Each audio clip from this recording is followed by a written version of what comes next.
Thank y'all for listening to this episode with Matt Kirk and Jimmy Hartman of Matt Kirk and The Güeyfarers.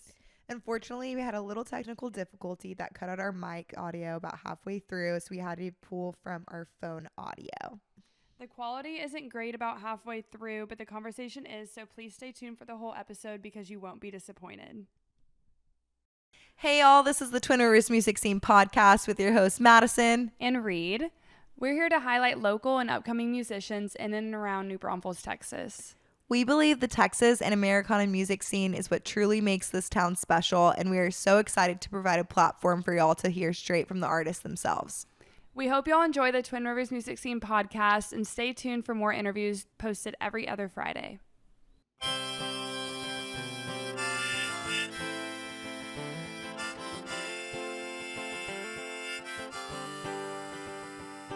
No venue too far, any song at every bar, here to cover your needs.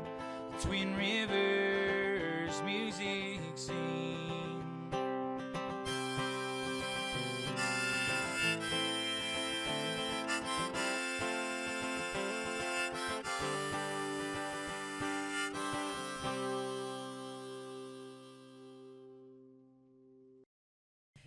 This next band is based in New Braunfels, Texas, and is carving their own path through the Texas music scene with a sound that's equal parts grit, groove, and heart. They blend red dirt roots with a modern country edge, delivering songs that hit hard and remain authentic, telling stories of small towns, open roads, and everything in between. Matt Kirk and The Güeyfarers are led by frontman Matt Kirk, whose storytelling and soulful vocals anchor every track. He is joined by Jimmy Hartman, who plays bass and provides harmony vocals, bringing high-energy performances and a laid-back authenticity that keeps fans coming back show after show. Whether performing in a packed dance hall or a backroad bar, they are all about good music, good people, and keeping it real.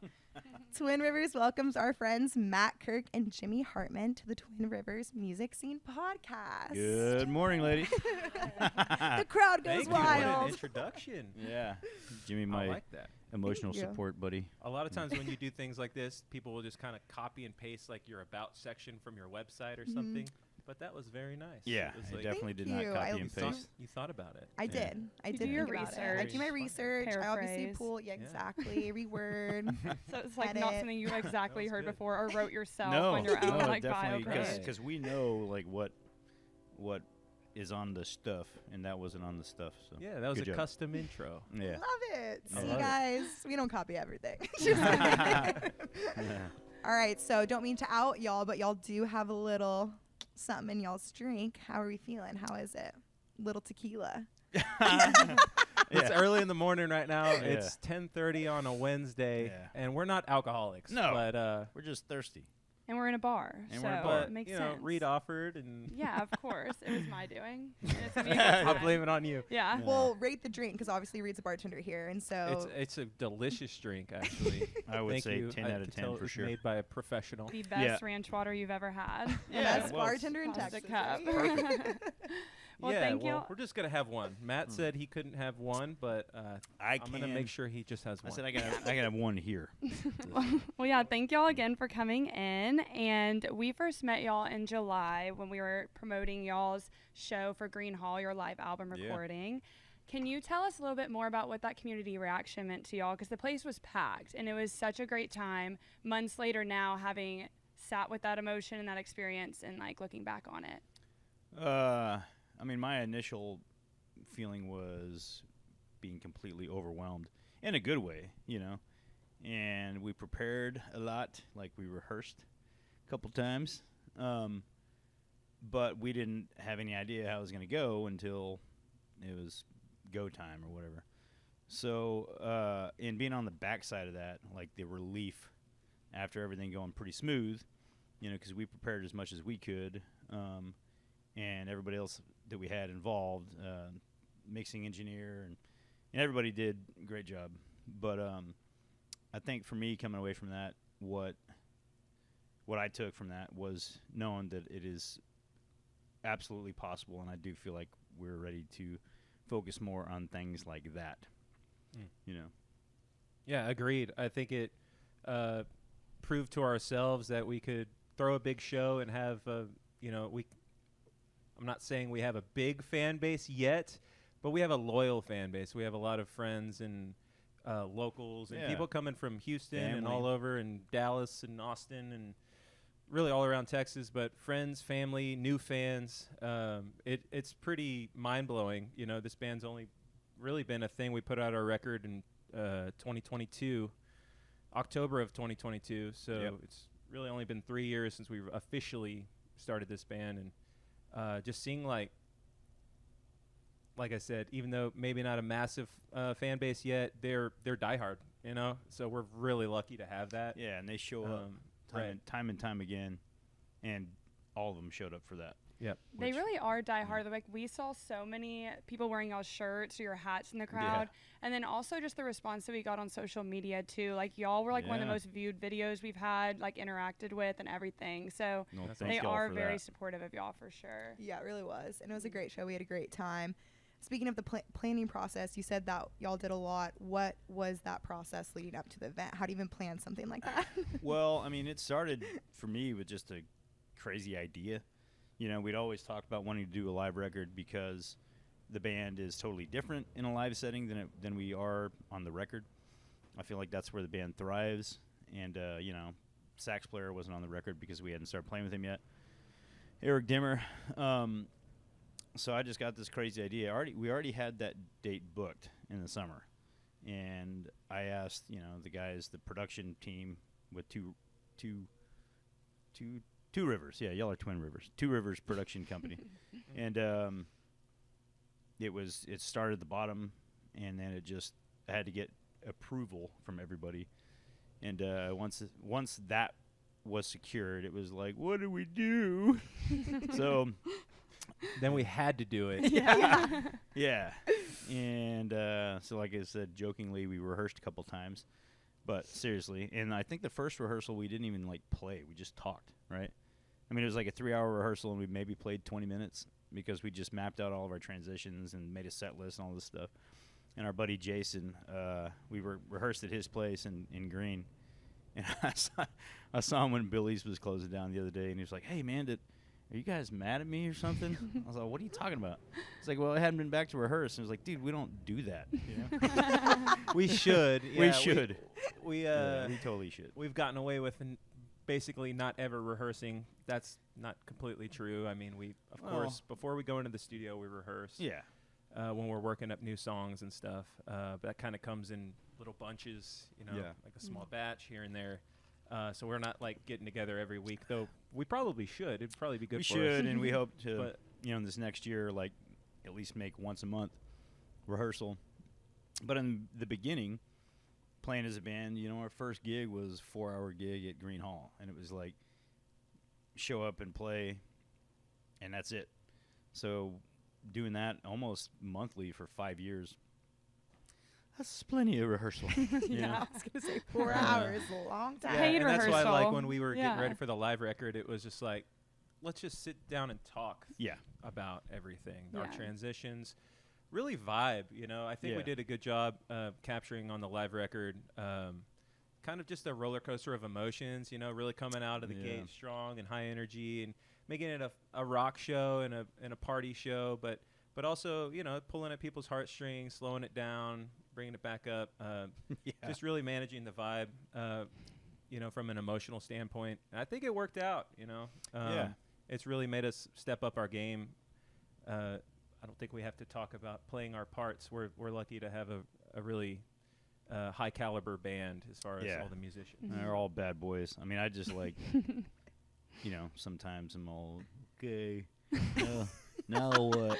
You know? I mean, really, it's amazing that I don't have to worry about any of these dudes, and I trust them completely with everything, and just turn them loose. So how was the formation of the Güeyfarers? Like, how did you pick and choose everybody? Because y'all go way back. Yeah, Yeah, I just saw my sister sent me a picture from 2013 or something. Yeah. Like babies. The world of beer. I was like stalking y'all's Instagram, and I loved the part where you're talking about Jimmy, and you're like, I don't even think he was housebroken yet when I met him. That's right.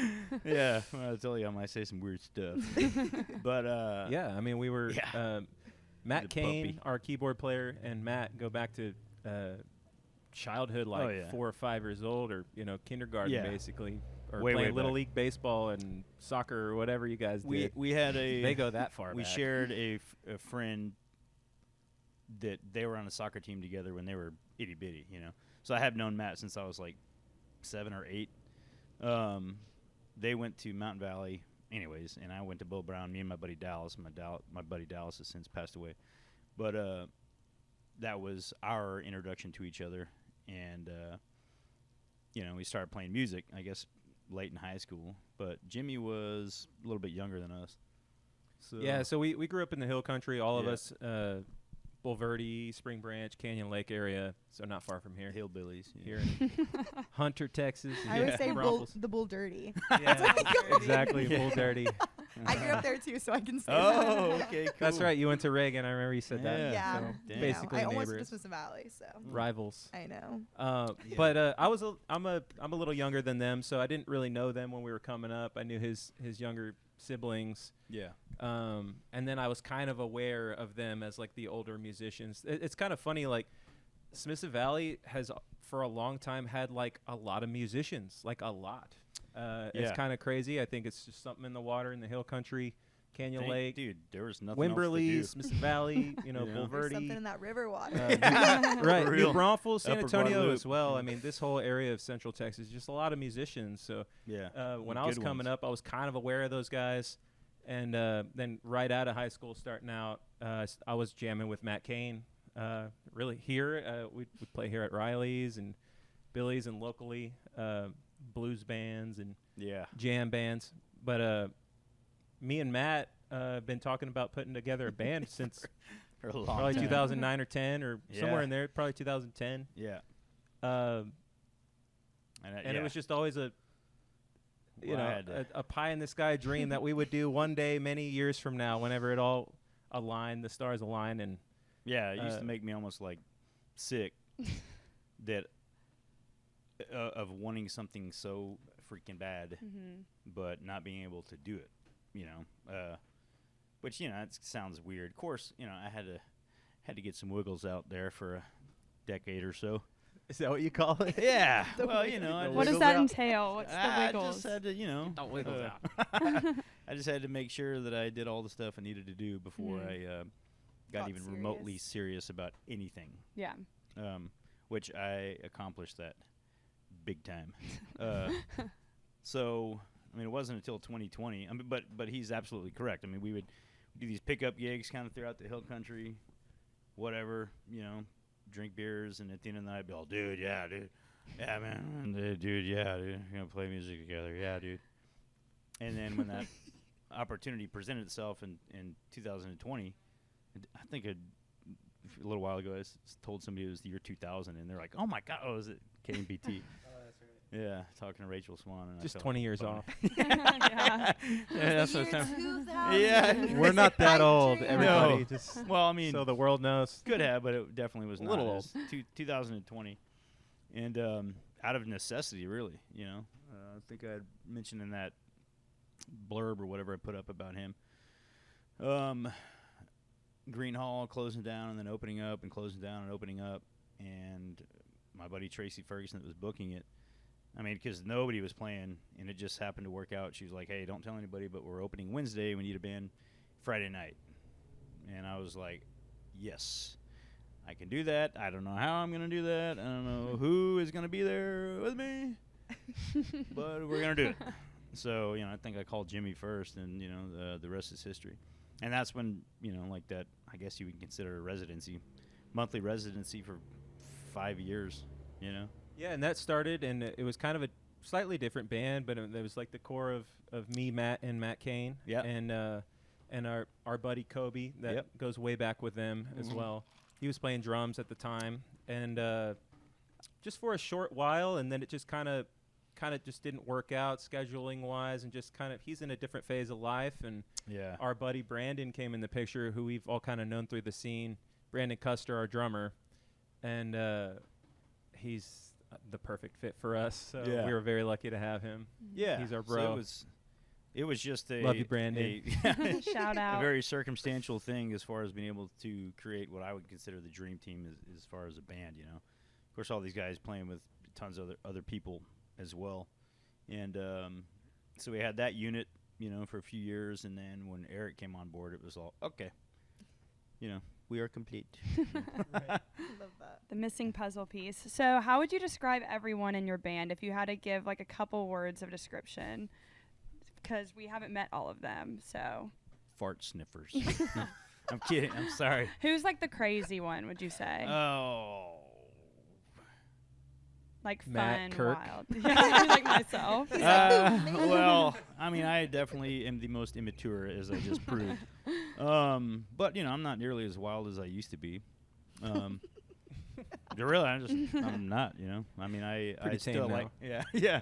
I still like to have fun, but I just can't keep up with some of those extracurriculars like I used to. Mm-hmm. But, you know, everybody's pretty mellow, you know, for the first part. I think the huge part of making anything that you're doing somewhat successful, whatever success means, whatever it looks like, is just being able to hang with your people, you know, outside of being able to come together and play music. You know, that might change in the future where we all want to, you know, choke each other. But I think because we all are a little bit older and we've all done, you know, stuff,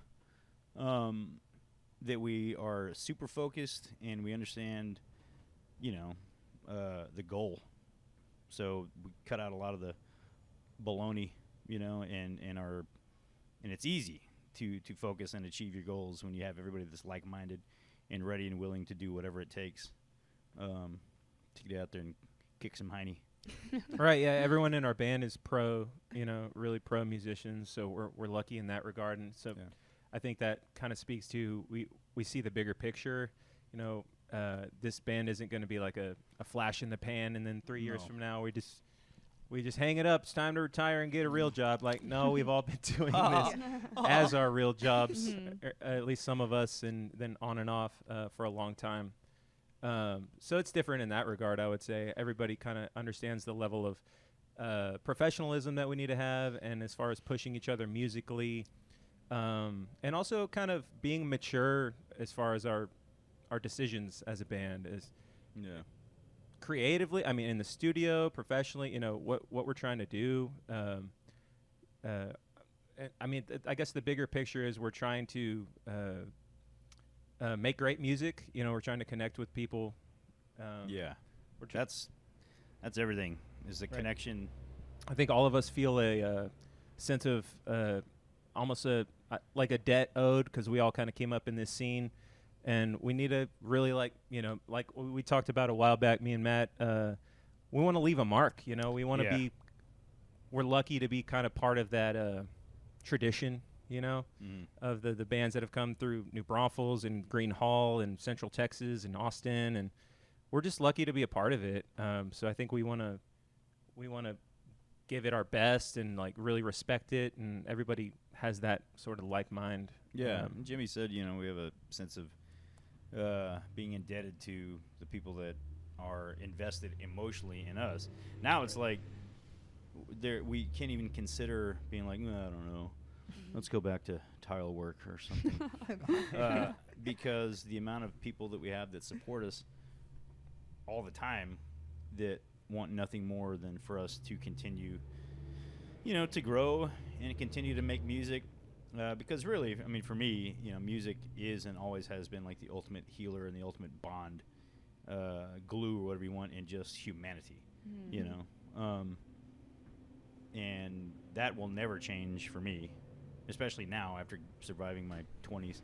Yeah. Well, I think that's really cool and important that everybody in the band like has the same mindset and the same goal, because that and all like keeps you going and keeps everybody on the same page. There shouldn't be any fights unless you want to tell me about a fight. I mean, you know, like I said, maybe it's because we haven't, you know, had to all sleep in the same bunk.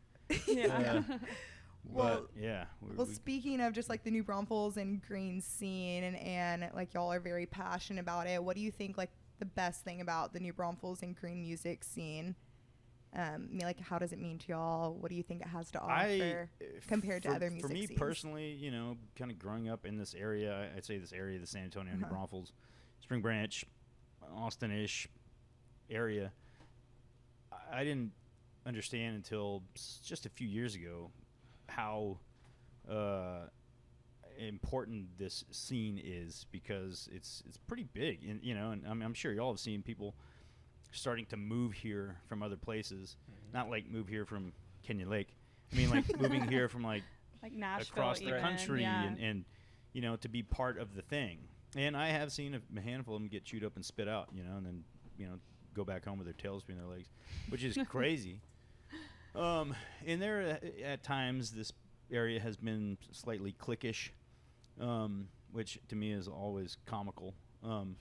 Because I've always felt like, you know, like what competition, what are you talking about? Like, we're all doing this thing. I think we all want everybody to do good, you know, and to continue to work as a musician, because we know it's not easy, you know. So any kind of friction amongst in that environment don't make no sense. But hey, to be fair, I will say I kind of came up in this scene too as well, and I think that level of like there is some of that competitiveness between musicians and bands. A little bit of that's good, but I think it makes everybody better. You know, I don't view us as competitive. I mean, we're kind of past that point in our lives.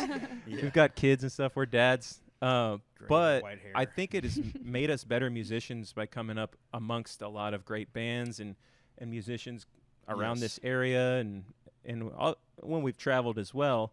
But it is a special place. I think the more I've toured and traveled the world, I mean, the world some. I've been a little bit overseas, but really the country, like, this doesn't exist everywhere. You don't have this, like, lush, you know, fertile scene of just songwriters everywhere and bands everywhere. Like, and that doesn't exist everywhere, you know.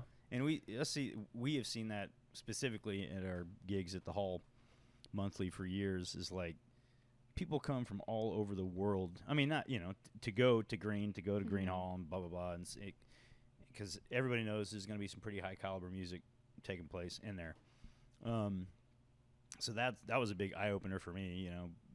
After a while, I mean, there's people that reach out on Instagram and Facebook and whatever from, you know, not only just Wisconsin and Maine and stuff like that, but from like Australia, you know, all over, that have been to Green Hall and seen us there, and we go, oh, we're not, you know, this is more than just coming in here and drinking beer with your buddies for 4 hours and making a lot of loud noise, you know.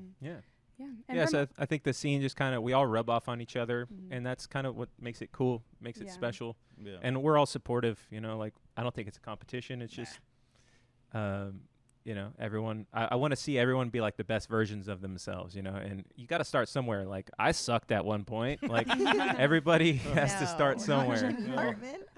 Now I'm okay. Well, in my little blurb that I wrote about him, I mean, I am not kidding when I said Jimmy was the last dude that I ever would have called for a gig. And I hate to admit that. He always says that. Yeah. But like, the beauty in that is that I was able to, from a distance and throughout the years of me, you know, going back and forth and, you know, being loco, was I saw this dude like turn into, you know, I'm trying to say this without cussing. You can cuss on just here, real it's good. Okay. I mean, but he's just worked his ass off harder than anybody that I know, and that's not easy for a bass player or whatever you want to say it. I mean, because everybody plays guitar, you know, blah blah blah. And anyways, it was awesome to see that change in him from very early on to where he is now. And that's exactly why he's at where he's at, because he's worked his ass off and has sacrificed a lot. I'm going to kiss you now. The French way. Let's make this thing go viral. No. Yeah, that would be good for us, honestly. A little musician kiss. Yeah. But I think a big reason why Madison and I love the Twin Rivers music scene so much, too, is from, like, an audience or fan perspective. you can become like friends with the musicians in town and like support them through going to their shows and like have personal relationships. Otherwise, like if you compare it to like a Nashville setting, I think there's like a little bit more of like a separation in a way. So it makes it cool that you feel like you have personal relationships with the people that are playing music that you love as well. Part of something. Yeah, right. so you can always like have that. That's as great. well. Yeah, I think Nashville's way more Hollywood and probably way more competitive. I haven't lived there, but I've spent a good amount of time there, and I think we're way more supportive in this scene. I think everybody really wants to see each other do well and really wants to connect with people. And I mean, this is awesome, like what you guys do. Yeah. I love it. Like, I can't believe, you know, there hasn't been more of this like over the years. At least I haven't been aware of it. But yeah, we're like, thank God we started it when we did. Yeah. I was thinking it felt like a niche for it. And I mean, like Reed said, it is cool. Like we had before we started this, we had like built a lot of relationships with musicians, and it was cool to see them like grow in the journey. And I think compared to like how you say competitive, I think it's healthy competition. Whether as like Nashville, I feel like it's like cutthroat almost. Like, people want to like stop where everybody's like trying to help each other. We're just all trying to get better. Like you said, we want everybody to be the best versions of themselves in the scene. And so I think that's very special, and that's kind of why we started this too. But it's not about us, it's about y'all. I love hearing about what y'all are doing. Like it's important to what we're doing and what really all the musicians in the scene are doing. So thank you guys. You know, being approachable, like you're saying, being able to meet people and talk and hang. Like without that, I don't think any of it matters. You know, being friendly and yeah. I mean, who doesn't want to be around somebody that they feel like they can approach and connect with on a, you know, friend level, as opposed to you know, somebody being a butthead. So y'all were talking about like the loyalty that y'all's fans have. Do you want to give a shout out to someone that you think is the #1 Matt Kirk fan? They've been supporting y'all like the longest. Big Dan Mueller. Big Dan Mueller. And Darla. Yeah. Dan and Darla Paul Mueller. Rich. Yeah, those two people. Paul. Without the two of them, we wouldn't be sitting here right now. Yeah, Paul's the one that got us off our heinies, and then Dan just helped us carry that momentum. And just because they are super fans, you know, that was it. I remember Paul Rich, he owns Mountain Breeze Campground, River Road. I was in, you know, because I have history like my whole life in that area. I was telling my buddy Dallas, my late buddy, he grew up down there, so some of my earliest memories in life are from hanging around there. And but Paul one day, without cussing too much, said, you can do it. What are you doing? Let it out. Well, trying to be on our best behavior. Trying to be better because Augie's starting to repeat all the stuff I say. Oh, gotcha. So it might sound like fuck, but I don't know if it is or not. But yeah, Paul was the first one that was just like, what are you doing? And I was all, what do you mean? I'm drinking a beer. And he was like, no, what are you doing? Why haven't you done this?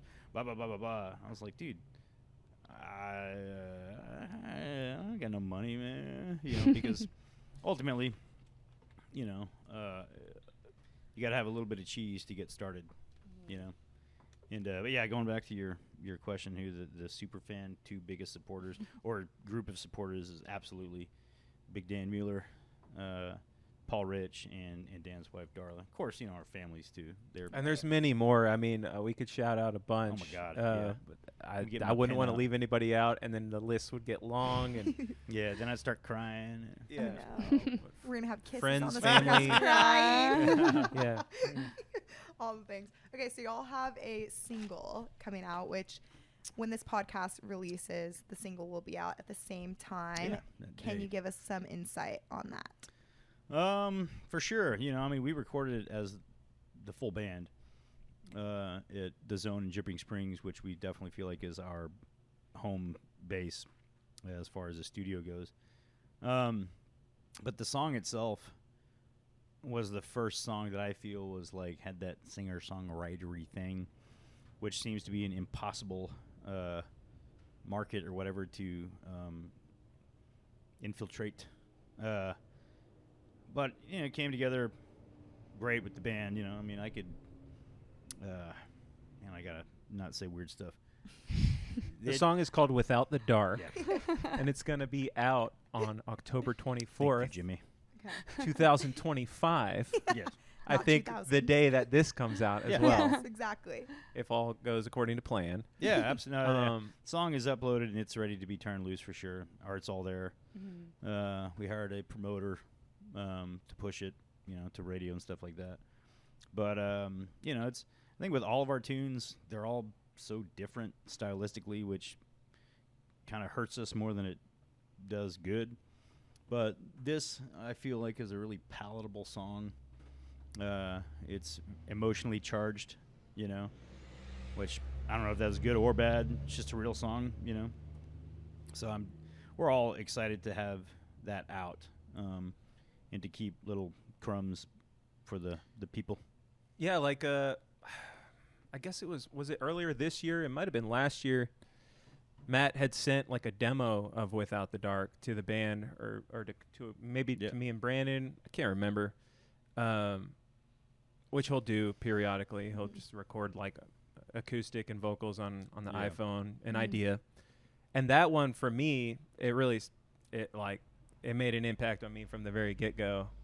It kind of stuck in the back of my brain. It didn't have a name yet or anything, but I don't know, months later when we were talking about what songs to record, so we got to record that one, Without the Dark. And so we worked it up, it's from the ground up, from an acoustic demo. And we're proud of it. I mean, it's got a really heartfelt message. It I sounds don't know like if you want us to talk too. about that. Sure, yeah. It's kind of what the song's It's about. just a story song, It's got 3 verses of different stories that were, for my life, that were super impactful, from watching, me and Molly's son, Augie, sleeping in our arms when he's itty-bitty, which is one of those moments that you're all, Lip quiver. yeah, because it's precious, it's as precious as life is. And then the second verse is about a veteran that I came across in San Antonio when he was at a pivotal moment in his life, and that was a pretty humbling experience in itself. And then the last verse is essentially a Cliff Notes version of the end of my dad's life in one of the last conversations I had with him, and it was heavy. Okay, I'm gonna be bawling the entire time listening to this song. Oh, well, sorry. But it's an uplifting song. I mean, it's not it's like pure emo, like the world is terrible. No. Should I be like in the dark in my room before I'm listening to this? I I definitely the message is some simple. eyeliner It's on. almost cheesy. I mean, I'm not saying the song is cheesy, but I mean, it's just a simple. It's without the dark, you can't have the light. Like without those times of darkness in your life, you got to be able to see those bright moments of your life. Yeah, because I love that. That is life. That's always going to be life. Shit's always going to hit the fan. You're always going to get sad. Something's going to tear you to pieces. But there's on the opposite end of that, there's always going to be those things in life that are just like cinema quality, flawless. The things that keep you going. I love that. I think I heard it in a podcast the other day, and it made me think of it. Kind of reminded me of this while you were telling this story. Is when you're going through a hard time, you always kind of think like, oh my God, I'm never gonna get through this. Oh my God, this is like terrible. You're like stuck in it. And then as soon as you get out of it and you like have a chance to reflect and look back, you always say like, I'm glad that happened. Like I became better from it. I learned this from it. And so I feel like sometimes it's obviously hard when you're stuck in it to think that, but you always come out like on the other side of things. I mean, it's just, it is extremely cliche, but it's cliche because it's the truth and it's real. Yeah. Universal truth. Yeah. I mean, there's not anybody alive or gone on the planet that has not,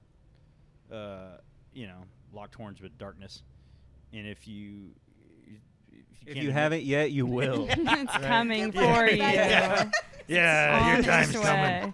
It's coming for you Anyways, guys. back to the party vibes. Yeah. When I had to I think I had to. We also like to have a good time. Oh yeah, I love And that. be fun. lighthearted We all and love just that fun. jam out and be And obnoxious. That's that's where some of my humor has evolved from was times of cockapoo to where you're like, dude, if you can't laugh at yourself and laugh at some of the really horrible things that will happen to you. You know, because we're all gonna get there, if you know what I mean. Yeah. None of us are getting out of here alive. Unfortunately, scary. But you know, the message of that song is, I feel ultimately uplifting, and we've played that in numerous environments. I did that as a duo gig with my mom last week, you know, and when I finished, I looked out and saw two extremely manly men, you know. Sweating, trying to hide their tear. Yeah. And this one just felt like it resonated with the band. I think so. Like in that last like batch of recordings we did at the Zone, we did 3 songs, and this was one of them, Without the Dark. And the other 2 are kind of like the opposite. Like they're just like really the band digging in and getting kind of gritty. Yeah. You know, more just not as deep of a meaning as far as lyrically, but really just kind of showing different aspects of the band's sound.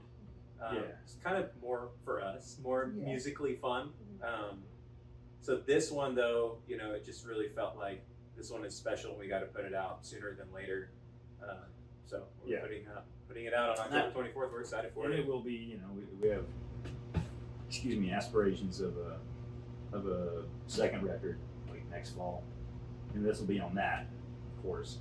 But you know, the world that we live in now as musicians, you know, you gotta like put out music regularly to stay relevant.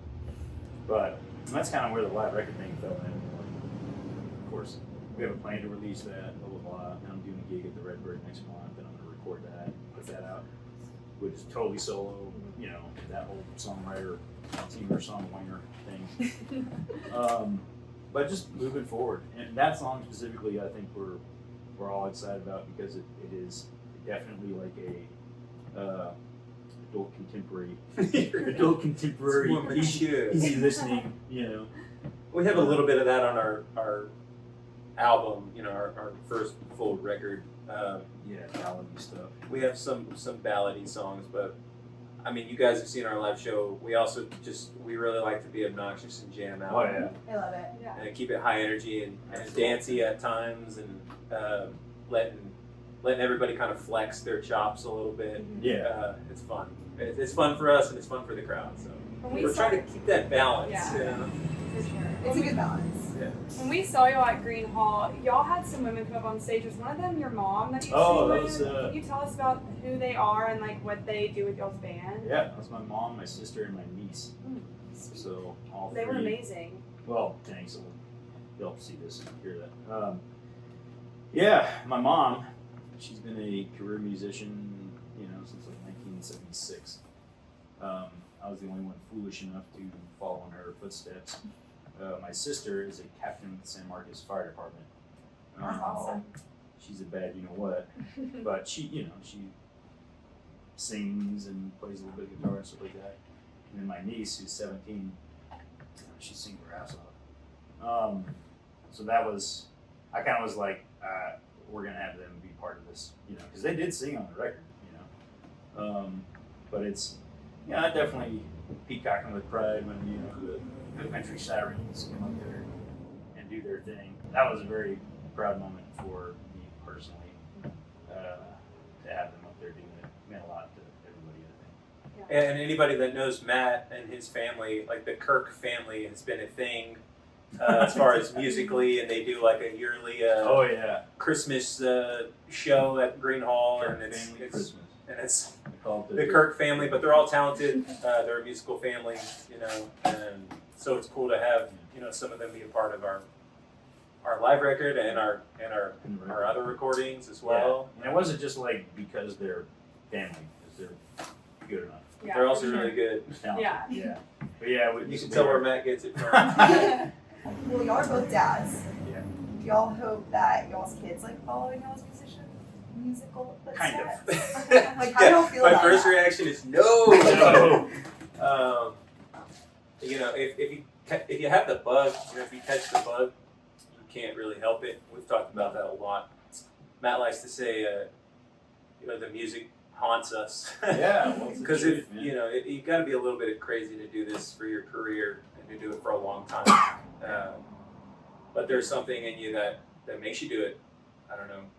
I mean, I personally believe it's God. You know, I think that God gives people different gifts and talents, and He wants you to use them and use them well. So I think if one of my kids has that, you know, I've seen my kids have some aptitude, you know, and some interest, but not yet. They're young, and I'm,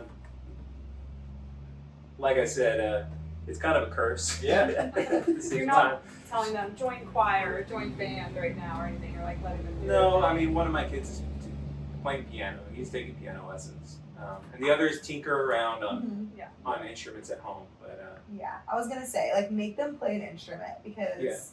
Well, I mean, don't make them. Actually, yes, make them. I like wish my mom would have like forced me to like actually like learn an instrument, because not even if they're gonna like continue and be a musician, but later in life, it's really good mentally to like be able to. It's something that you'll always remember. Like my grandma played the piano, and literally up to her like deathbed, she was literally, that was like the one thing that she always remembered. That's awesome. Was piano, and she'd always like do her little beautiful. hands. Yeah, so just a little side note. Yeah, so I think it's like that. It's like, yeah, we want our kids to be musicians on a certain level and enjoy music and learn instruments.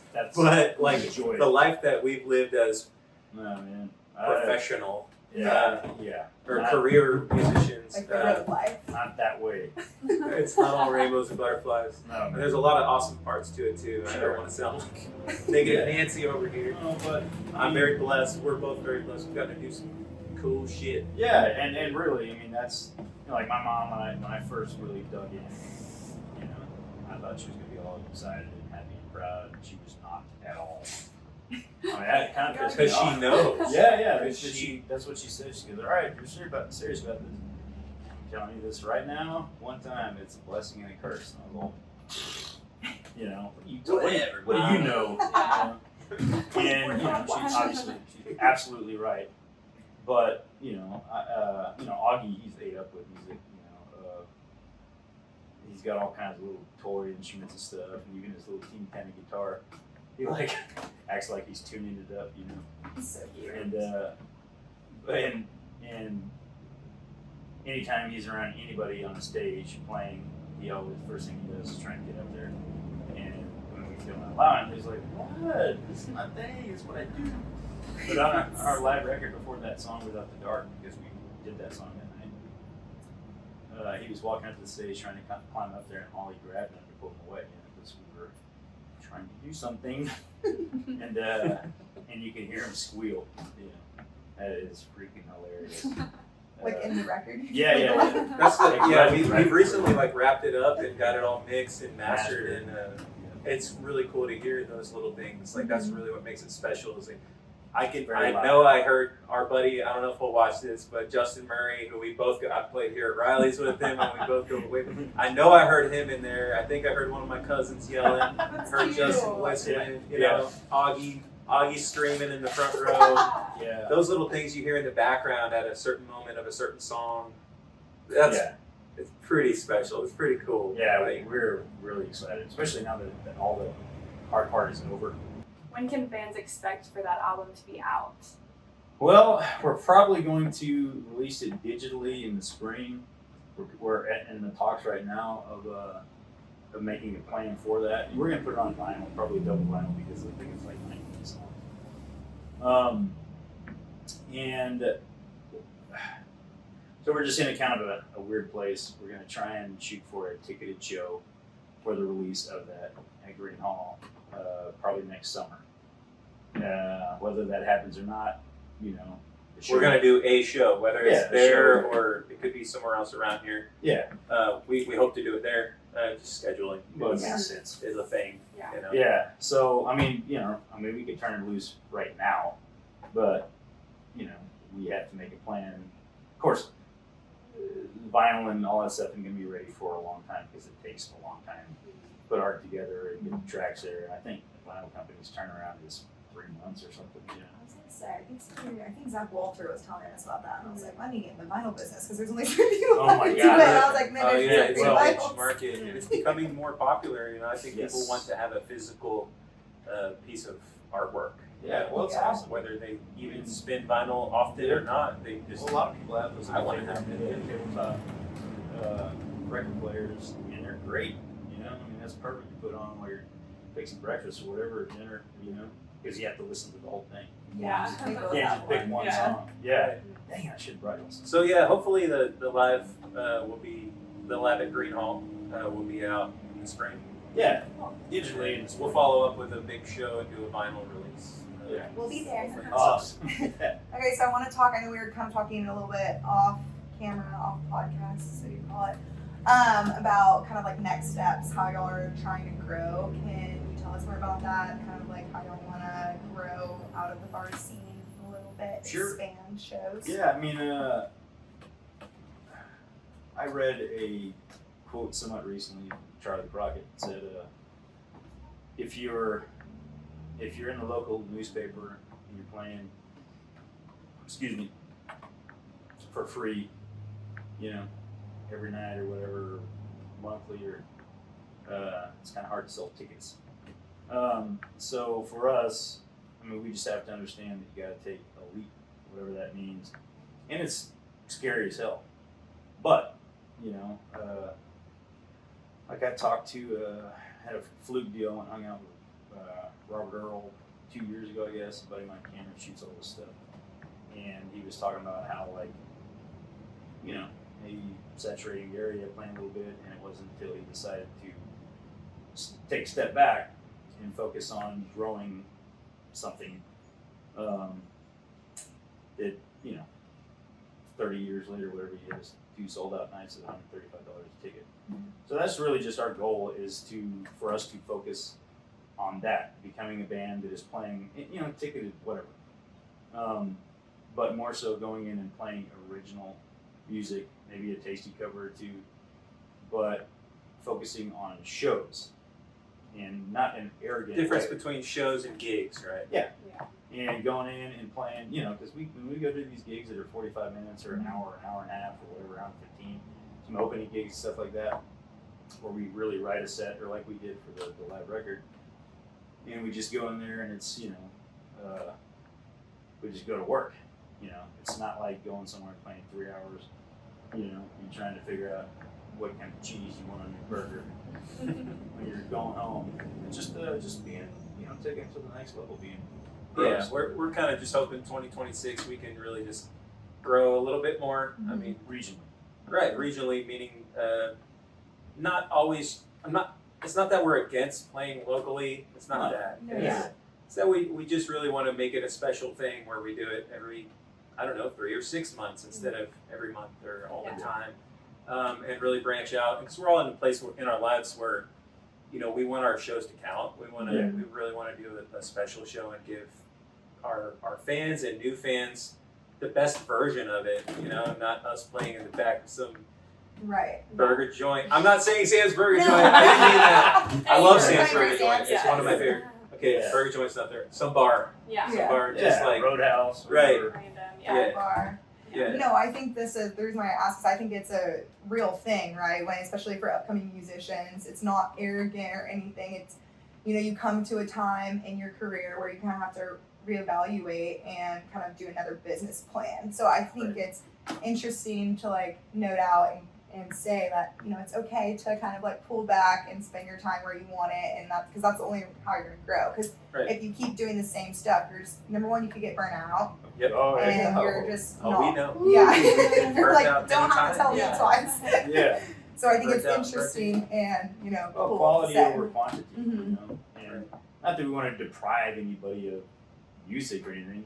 We just know what we have to do in order for us to do what we set out to do when we were picked up guitars 10 years old, whatever. You know. Right, and along with maybe playing slightly less often, at least around locally. I mean, we hope to have the problem of we have so many gigs, like we have a busy schedule. But, but there, you know, there's a balance. But besides all that, I think, you know, like we already said, the goal is to really finish out a bunch of more songs.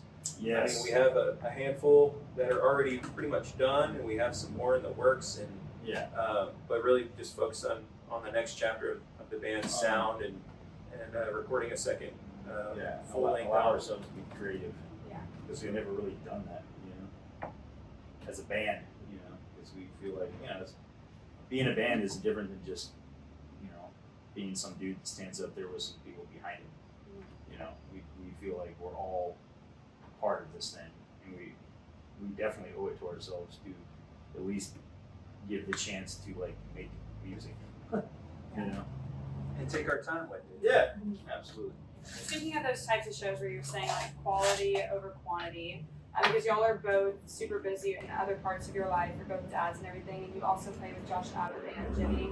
How do you balance like a weekend schedule and just like day-to-day family life when you're playing for two bands and traveling a lot as well? Right.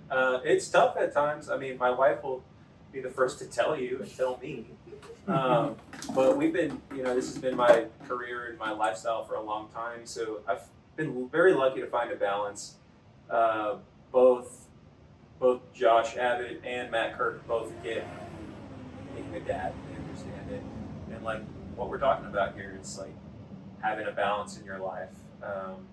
I'm very lucky to have like-minded people around me, to help keep that balance. It's tough at times, I'll say, It gets pretty hectic for, seasons, and then it chills out and slows down.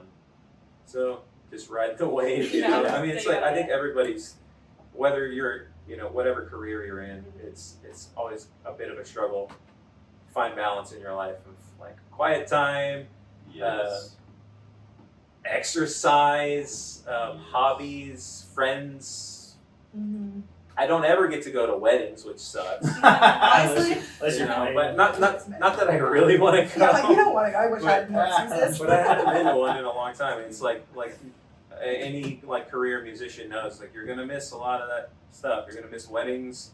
You're gonna miss important dates in people's lives sometimes. And, that's one of the cons, but there's a lot of pros too. So Definitely. Yeah, it's just important to keep a balance for sure. Yeah. And I've found one, thank God. So. Yeah, that's impressive. When y'all aren't playing music, where can people find you in town just having fun and hanging out? Are you at the river? Are you downtown? What are y'all doing? At home. I'm at home. I was going to say, I'm at home. He's at home. Man, I'll fall out of the chair. Yeah, sorry, you got the creepy one.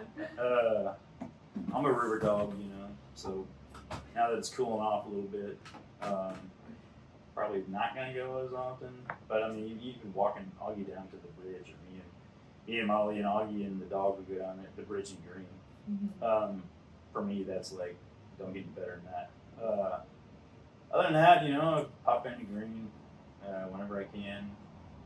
But I guess because I've spent so much time out playing, I gotta really, really want to do, to see music or whatever for me to commit to going out. And not that I don't like going out, I love going out. But really, those are the two things that I would consider where you can find me if it's fun time. It's either the river or a concert. Sometimes we do our band meetings, we've thrown it together at different places. Yeah. We'll be the other month we got together at, I don't know if y'all are familiar with Green Teenies. It's all pink inside and very girly. So a bunch of whatever smells musicians in there and bearded dudes in that place. It's interesting. Y'all brought in the masculine energy in there. Yeah, sure. we like the martinis. So. I would have died if I walked into Green Teenies and saw y'all having a band meeting. No, yeah, walk in and see Eric Demmer there. Yeah, sleeveless shirt.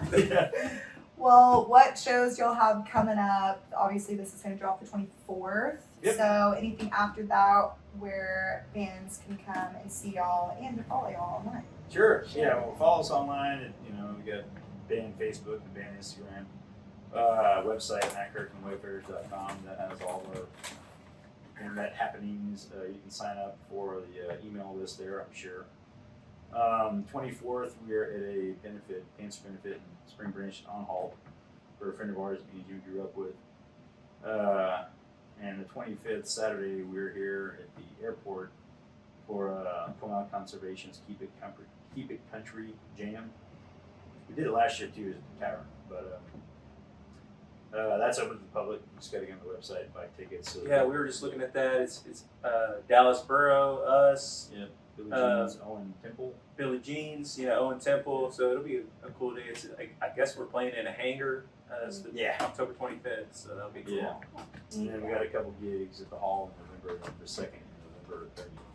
And Halloween at Riley's. Halloween at Right, Riley's. we haven't even talked about that. We're here at Riley's in Hunter. Beautiful. Yes. And we're playing here on Halloween night. This is the Halloween night. They gotta come see what y'all are gonna dress up as, because y'all definitely need to dress up as Yeah. something. I'll be Can you give us a hint? I'm gonna do borrowing some lipstick. Oh, there's gonna be a fashion He contest. loves wearing lipstick. It's not just for Halloween. It's every Makes show. me feel like a lady. That's funny. Anything that makes you feel good about yourself. Yeah. I mean, I don't know what I'm gonna dress up as, but it's gonna be fun. Yeah, that'll be a good time here. And one last question to kind of wrap up the interview. Since y'all have known each other for years, we can do a little sentimental question. What is y'all's favorite thing about each other? And you have to say it to each other. We always like we're like duo people. Yeah. We're like look each other in the eyes, hold hands, And and say your say favorite nice. thing Lick about each each other's other. No, I I think would- you can look. I'm just gonna say our hair. Our hair. Y'all do both have great hair. Yeah. Somehow we still have hair. Yeah. Turning gray, but Yeah. Still Why are you looking at me? voluptuous. Sounds good. yeah, I got some grays. I'll say I love this guy. I became friends with him when I was a little older. Like, it feels like we're childhood friends, even though Yeah. we're not. I guess I met Matt when I was probably 19 or 20, something like that. Right? Something like that. Yeah, dude. But Matt has a heart just for everybody, more than really just about anybody I know. This guy just will go out of his way for you, to help you, to encourage you, and people he doesn't even know, I think that's a big part of why our band has such a loyal fan base.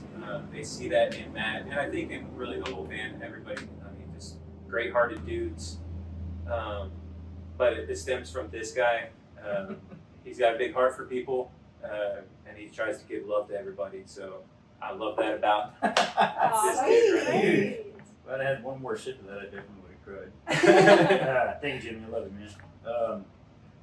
Yeah, well, I love to share the brotherhood of music because I know that is a very rare thing. And I trust this dude in my life. I consider one of my best buds for sure. But just sharing that path in life, obviously the heart is in his name. Having a good solid heart, and just mighty like the cypress. I don't ever have to worry about anything he's going to do because I know it's going to be the right thing always. And a professional, in all things in life. But I think personally, the biggest thing is the brotherhood of music because that is an unbreakable bond. No matter what paths we end up going or doing, this thing we're doing or whatever, nobody will ever take that away from us because he knows what it takes. Those were beautiful. That was a great way to end. Yes, I love Crying. Well, thank All you right, both. that's enough. Well, thank y'all so much, seriously, for Thank coming y'all. and hanging out with us. And y'all two are honestly really big supporters of Twin Rivers, so we really appreciate Yes, that. we do. I'm proud of y'all. A lot. Thank you. All right, anything else? Any last minute comments that we need to know? Keep doing what y'all are doing, and thank you guys. Y'all are doing Yeah. a Yeah, really I'm very cool thing. excited to see where y'all take this thing. Thank you. Appreciate that. It's cool.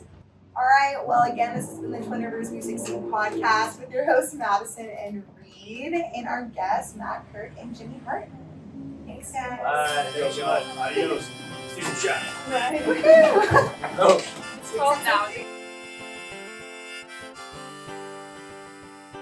No venue too far, any song at every bar. Here to cover your needs. Twin Rivers Music Scene.